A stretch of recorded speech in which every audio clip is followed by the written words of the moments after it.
Hi guys, Scapegoat Stephen back with another video. This is another rundown of Winds of War and location decks, this time from the Faith and Fortune core set. These I think are probably the most well balanced sets. It's got a nice wide range of locations and a very nice Winds of War deck in my opinion. So we'll crack ahead straight with the locations, so as long as we pick all of them up. So there you go, you got Raiden, which is a 3-1 for 5 victory points.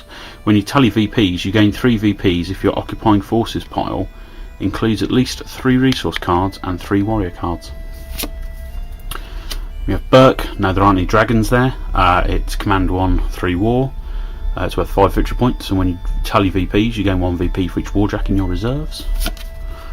The Gate of Mists for a 2-2, worth 6 VPs, and when you tally VPs, choose an opponent, you gain 1 VP for each Warcaster or Warlock card in that player's occupying forces pile. We have Kelbeck for 2-2, worth 6 VPs, and you gain 1 VP for each other location card you captured this game. We have Northgard for a 2-2, which is worth 6 VPs, and when you discard this card for resources, you can draw a card. Excuse me. We have Corvus, which is a 3-2, worth 6 VPs, and when you capture this location you can move 1 friendly warrior card at this location to your discard pile instead of your occupying forces pile. Fort Falk for a 2-3, worth 6 VPs, it's the same but with a warjack, basically you can move that to your discard pile instead of occupying forces. We have Highgate for a 4-0, worth 7 VPs, when you capture it you can shuffle 1 warrior card from your discard pile into your deck. You have the Stillwater Flats for a 0-4, worth 7 VPs, same with a warjack again, you can move it from your discard pile into your deck.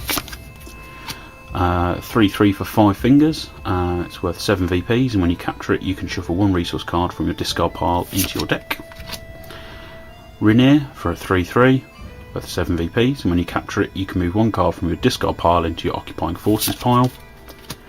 Ladry, which is a 3-3, worth 7 VPs, and you can discard this to refresh all cards in your reserves instead of discarding 1 for each. Merrywin for a 4-4, worth 7 VPs. In order to discard this card for resources, you must discard 1 card. Midfast for a 2-2, worth 8 VPs, and when you discard this card for resources, you can discard 1 card to draw a card. And Ancient Ethia, which is a 1-1, worth 9 VPs and no bonus. Now, I think personally that is the best location deck that is currently out. I like the fact that it's worth a lot more VPs than other location decks. I personally have never been a massive fan of basically the way you can buy yourself to victory in the game from some of the War Machine Horde's base sets, which you can't tend to do with Faith and Fortune, which is both good and bad because it means Faith and Fortune struggles a little against the base core set decks, especially if they are a buy to win deck. So I think these locations basically help a lot with that, and I much prefer them as a location deck option. So I have a look at the Winds of War, which I also actually quite like, I'm not going to lie. So you've got Invasion Plans, which is the cost of the first card you purchase is decreased by 2 command or war, and there's 2 of those straight away. There's a redirection, so no rushing warjack, warbeast or warrior cards. Now that can crop up in turn 1 or 2, but equally the most annoying thing is for it to crop up turn 3, so no one can get anything on the board. Plan of Attack, now this one's one of my favourite ones. This is from the early war, and there are 2 copies. It's when you add a card to your reserves, look at the top 2 cards of your reinforcement deck, put 1 in your reserves and the other on the bottom of your reinforcement deck.